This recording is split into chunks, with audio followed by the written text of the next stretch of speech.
कबीर हरि के नाम बिना ये राजा रसब हो,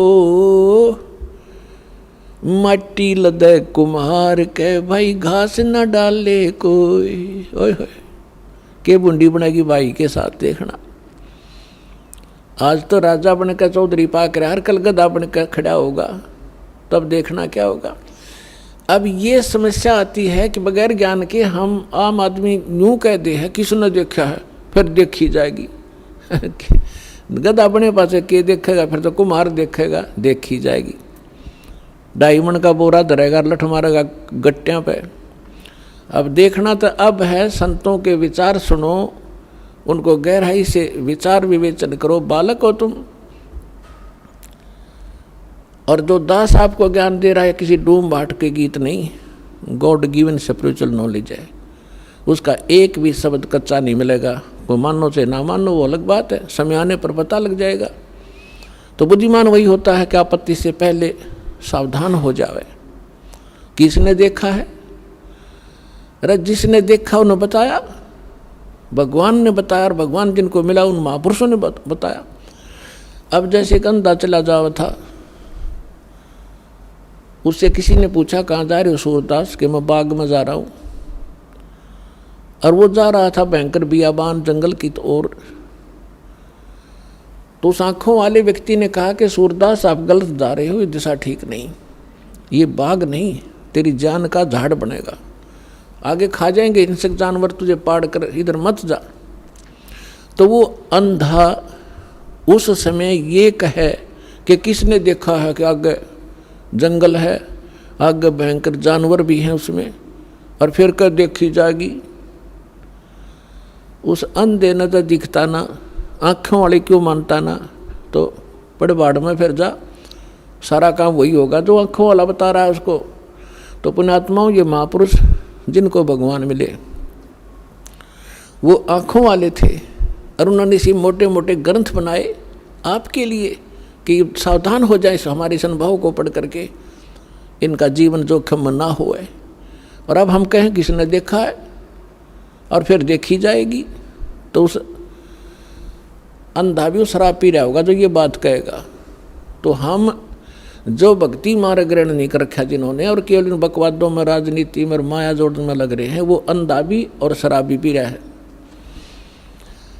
कबीर ये माया अटपटी सब गट आन अड़ी, किस किस को समझाऊं या कुएं भांग पड़ी। परमात्मा कहते हैं मैं किस किस को समझाऊं, सभी ने एक रट लगा रखी है, माया जोड़ लूं, कोठी बना लूं, और बस बैंक बैलेंस बना दूं। परमात्मा कहते हैं ये भांग पी रखी तुमने काल की। कबीर ये माया अटपटी सब गट आन अड़ी, और किस किस ने समझाऊं या कुएं भांग पड़ी। जैसे शाम के समय शराब के ठेके पर 5-4 शराबी घूटी ला कर आ रहे हों, उनकी गतिविधि और उनकी भाषा देखो, एक जैसी सबकी, एक जैसी भाषा, एक जैसी चाल, ऐसे लटखड़ाते चलेंगे और बोलेंगे तो ऊट पटांगा बकवाद करते हुए दिखेंगे। तो ये परमात्मा कहते हैं इस काल ने तो इस 21 ब्रह्मांड में भांग गिर रखी है बगैर तोली, और इस भांग को पिए फिर रहे सारे के सारे प्राणी। और जिसको भी ज्ञान की चर्चा की जाती है नौका किसने देखा, फिर देखेंगे, फिर के देखा कल मृत्यु हो जाएगी, खाक देखेगा फिर। परमात्मा कहते हैं काल करे सो आज करे, आज करे सो अब, और पल में प्रलय हो जाएगी, फिर करोगे कब। अब यहाँ की व्यवस्था बता रहे हैं परमात्मा कि पतझड़ आवत देख कर बन रोवे मन माही, ऊंची टहनी पात थे वो आज पीले हो जाही।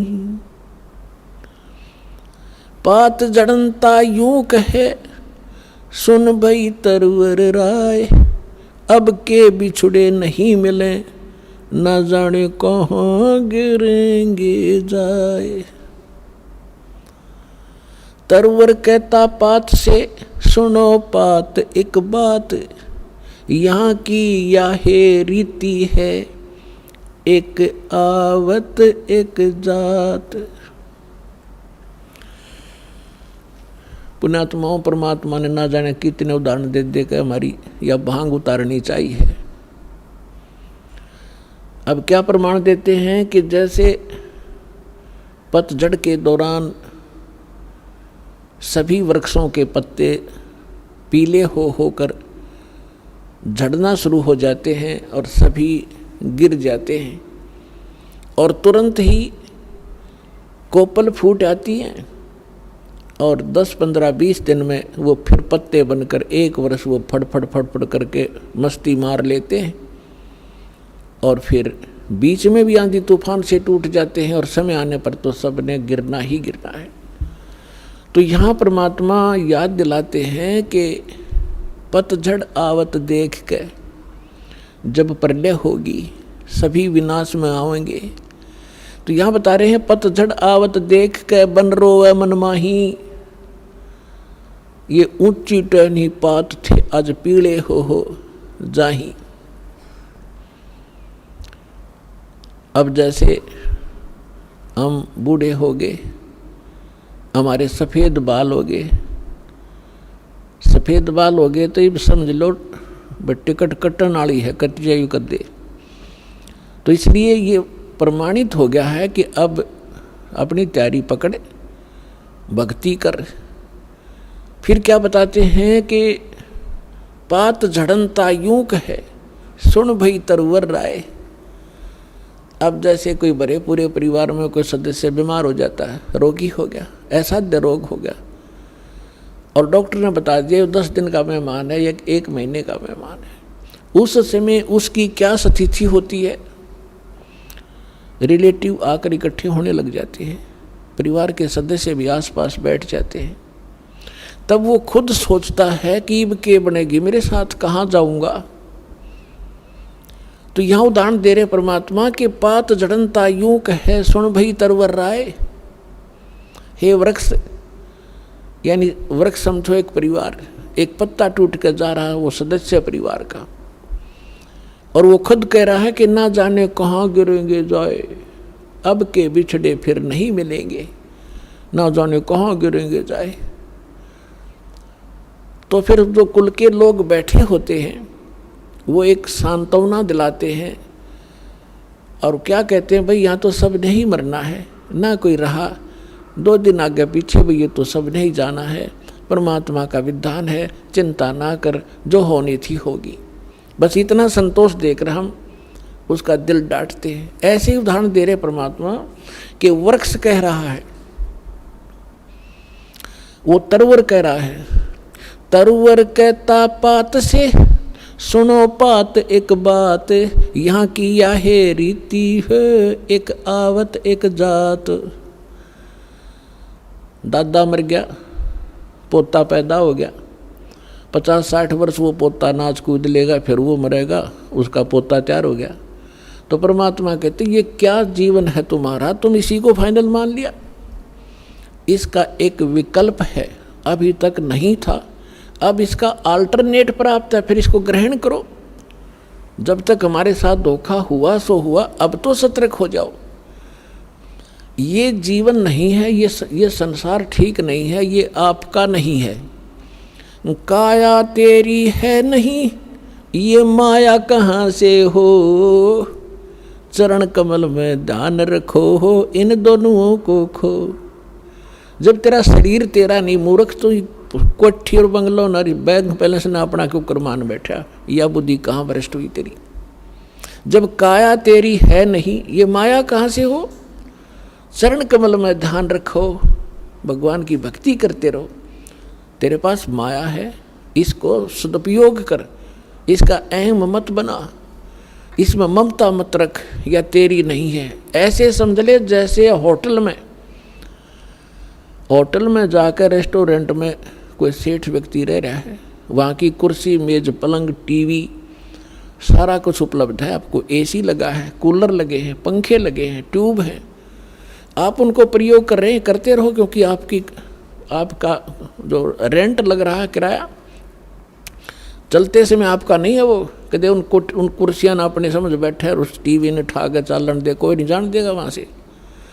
तो ऐसे ही संसार में रहिएगा आप एक होटल की तरह, जैसे होटल में आप रह रहे उसी सुविधा आपको प्राप्त है, लेकिन जो मूल उद्देश्य है आपका उस होटल में रहने का वो मत भूलिए। होटल में कौन जाता है? रेस्टोरेंट में जैसे व्यापारी लोग गए दूर देश में जाकर वहाँ होटल में धर्मशाला में कमरा किराए पर ले लिया, वो उद्देश्य क्या उनका जाने का?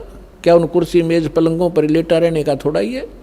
उसका उद्देश्य है कि मैं बिजनेस करूं, अच्छा सौदा खरीदूं और बेचूं और धनी होकर के लाभ प्राप्त करके मैं धनी बनकर वापस लौटूं।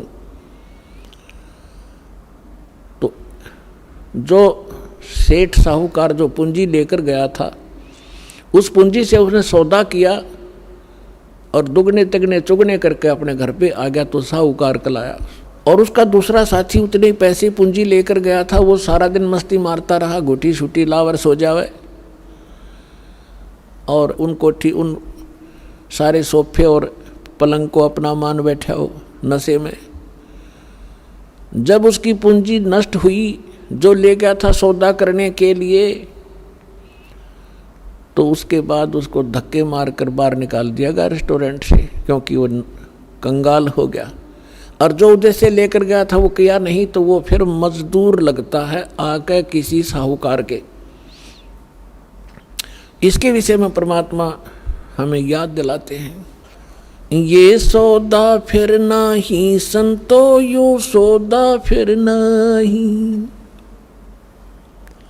ये सौदा फिर नाही रे संतो, यो सौदा फिर नाही।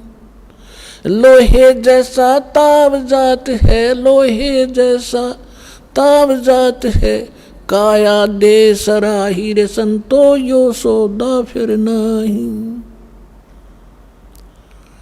तीन लोक और भवन चतुर्दश, तीन लोक और भवन चतुर्दश, सब जग सौदे आही रे संतो, यो सौदा फिर नाही। ये सौदा फिर नाही रे संतो, यो सौदा फिर नाही। दुगने तिगने किए चौगने, दुगने तिगने किए चौगने, और किन्हू मूल गवाई रे संतो, यो सौदा फिर नाही। यो सौदा फिर नाही रे संतो, यो सौदा फिर नाही। यो दम टूटे पिंडा फूटे, ये दम टूटे पिंडा फूटे, हो लेखा दरगाह माही रे संतो, यो सौदा फिर नाही। ये सौदा फिर नाही रे संतो, यो सौदा फिर नाही। जा दिन की मोए डरनी लागे, जा दिन की मोए डरनी लागे, लज्जा रे अकनाही रे संतो, यो सौदा फिर नाही। यो सौदा फिर नाही रे संतो, यो सौदा फिर नाही। फिर बताते हैं कि कुल परिवार तेरा सकल कबीला, पुर कुल परिवार तेरा सकल कबीला, मसलत एक ठराही रे संतो, यो सौदा फिर नाही। बांध पिंजड़ी आगे धर लिया, बांध पिंजड़ी आगे धर लिया, फिर मरहट में ले जाई रे संतो, यो सौदा फिर नाही। यो सौदा फिर नाही रे संतो, यो सौदा फिर नाही। अग्नि लगा दिया जद लंबा, अग्नि लगा दिया जद लंबा, फूक दिया उस ठाई रे संतो, यो सौदा फिर नाही। यो सौदा फिर नाही रे संतो, यो सौदा फिर नाही। प्राण बांध फिर पंडित आए, पीछे गरुड़ पढ़ाई रे संतो, यो सौदा फिर नाही। यो सौदा फिर नाही रे संतो, ये सौदा फिर नाही। प्रेत शिला पे जा बिराजे, प्रेत शिला पे जा बिराजे, पितरों पिंड भराई रे संतो, यो सौदा फिर नाही। यो सौदा फिर नाही रे संतो, यो सौदा फिर नाही। बहुर श्राद्ध खान को आए, बहुर श्राद्ध खान को आए, काग भयो कुलमाई रे संतो, यो सौदा फिर नाही। यो सौदा फिर नाही रे संतो, यो सौदा फिर नाही। नरसेती तू पशुआ की जय, नरसेती तू पशुआ की जय, गद्दा बैल बनाई रे संतो यो सौदा फिर नाही। यो सौदा फिर नाही रे संतो यो सौदा फिर नाही। ये 56 भोग कहाँ मन बोरे, 56 भोग कहाँ मन बोरे, कित कुरडी चरणे जाई रे संतो यो सौदा फिर नाही। यो सौदा फिर नाही रे संतो यो सौदा फिर नाही।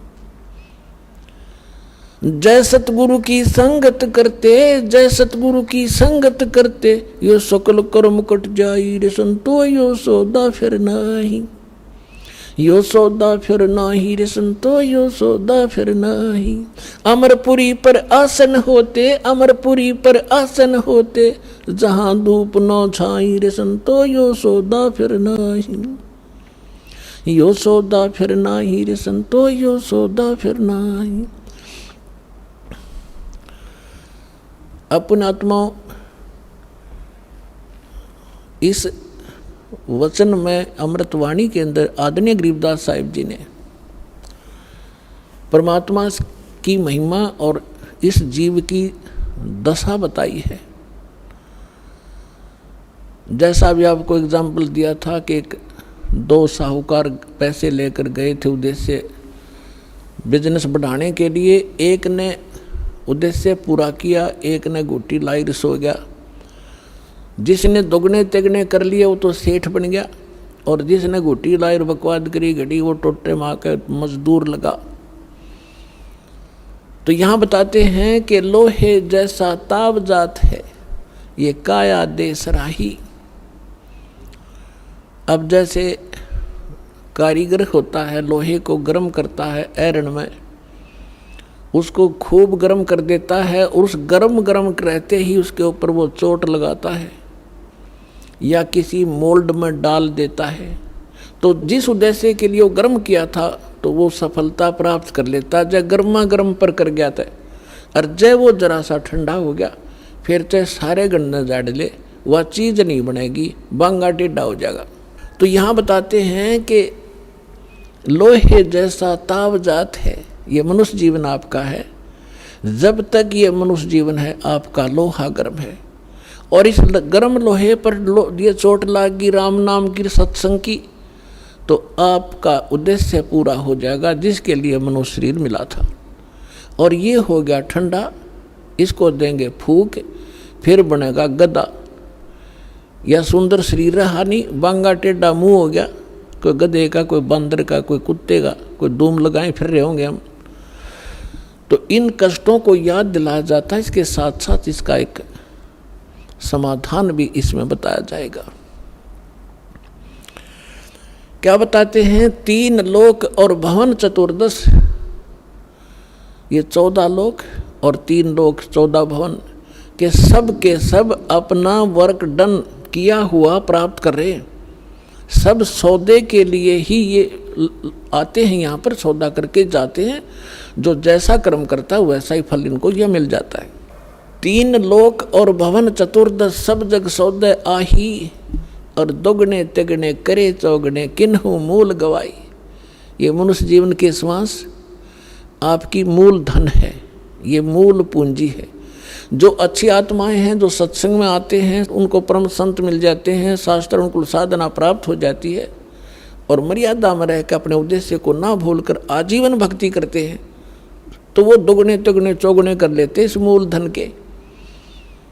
और जो केवल सारा दिन राजनीति में गुटी सुटी लाई, ताश खेले, बकवाद घड़ी, पेट भरने के लिए धंधे में लागे रहे, बस उसी को फाइनल मान लिया, तो कहते उन्होंने मूल गंवा दिया, वो मूल धन नष्ट कर दिया, मनुष्य जीवन को बर्बाद कर दिया। उसके बाद फिर क्या होगा? कहते हैं ये दम टूटे, श्वास खत्म होंगे, ये शरीर नष्ट हो जाएगा, समाप्त होगा। फिर जीवात्मा तो ऊपर ले जाएंगे पकड़ कर यम के दूत, और पीछे से ये नकली धर्मगुरु हमारे इसकी क्रियाक्रम पर ला देंगे हमने, और वहाँ उसकी दुर्गति हो रही होगी ऊपर, यहाँ हम क्रियाक्रम करके उसकी गति की चिंता कर रहे होते। क्या बताते हैं कि उस दरगाह में मार पड़ेगी, यम पकड़ेंगे बाहीं। जिन्होंने परम संत सतगुरु रूप में प्राप्त नहीं हुए, सत्साधना नहीं की, उनको यम के दूत पकड़ कर ले जाते हैं। और जिनको संत मिल गए, सत्साधना कर रहे हैं, उनको यम के दूत नहीं ले जाते, उनको जहाज में बिठाकर भगवान ले जाता है। कबीर साहब कहते हैं, आए हैं सो जावेंगे ये राजा रंग फकीरे, एक सिंहासन चढ़ चले एक जूड़े जात जंजीरे। आने और जाने में बहुत अंतर रहेगा। कबीर साहब कहते हैं, जो जन्मे हैं वो मृत्यु तो होगी। आए हैं सो जावेंगे राजा रंग फकीर, लेकिन राजा रंग जो भक्ति नहीं करते और फकीर साधक जो संत कर भक्ति करता है, उनके जाने में बहुत अंतर होगा।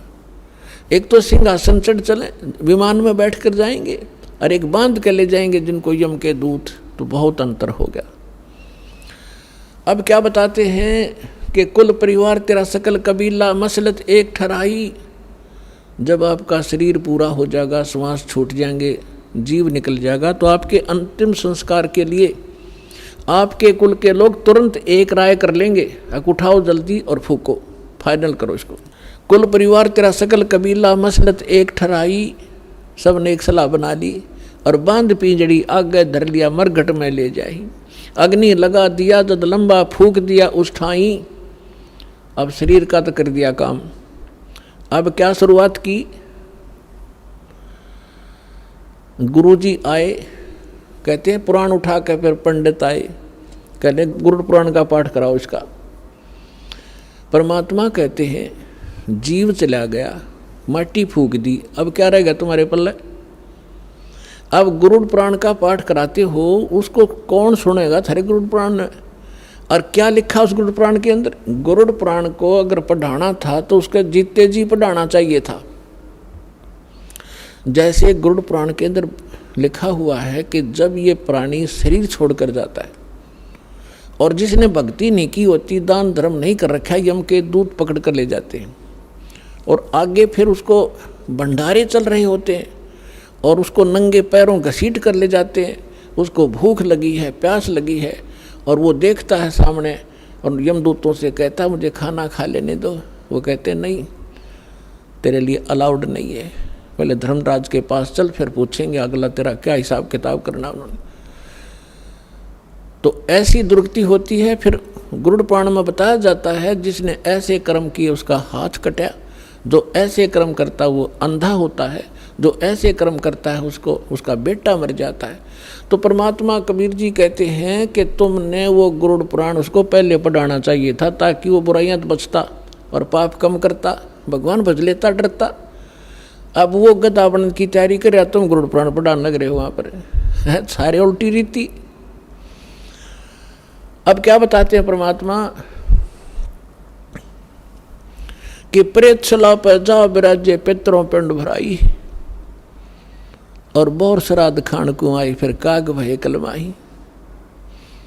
अपना आत्माओं, इन हमारे धर्म गुरुओं ने हमारे को सारी उल्टी पढ़ाई पढ़ा रखी है, जो कति हमारे भट्ठा बठान की। इन्होंने सदग्रंथ भी ढंग से नहीं समझे। अब देखो हमारे सदग्रंथ क्या है? जैसे जंगल है वन, और वन के अंदर हर तरह के पौधे होते हैं, हर तरह की बूटियां होती हैं, जो उसमें सबका वर्णन है, सबकी। जैसे कोई औषधियों की बुक है, उसमें प्रत्येक बूटी का डिफाइन कर रखा है, ये इसका ऐसा रंग है, ऐसे पत्ते हैं, इतनी हाइट होती है उसको, वो और काम किस में आती है वो भी लिखा होता है। तो उसमें ऐसी जड़ी बूटियाँ भी होती हैं जो हानिकारक भी होती हैं। तो इन्होंने हानिकारक सेलेक्ट कर रखी है इन ग्रंथों से, और इनमें और भी वर्णन कर रखा है कि ऐसा करने से सारा काम निमट जाएगा। वो उन्होंने हमारे को नहीं दिया, और वो अब हम ये दास देने जा रहा है आपको, पूरे समाज को। ये ग्रहण करो, जो शास्त्र अनुकूल साधना है, तुम्हारा भविष्य ठीक होगा। और यहाँ से जब जाओगे परमात्मा के विमान में बैठ कर जाओगे, ऐसी साधना दास आपको बता रहा है।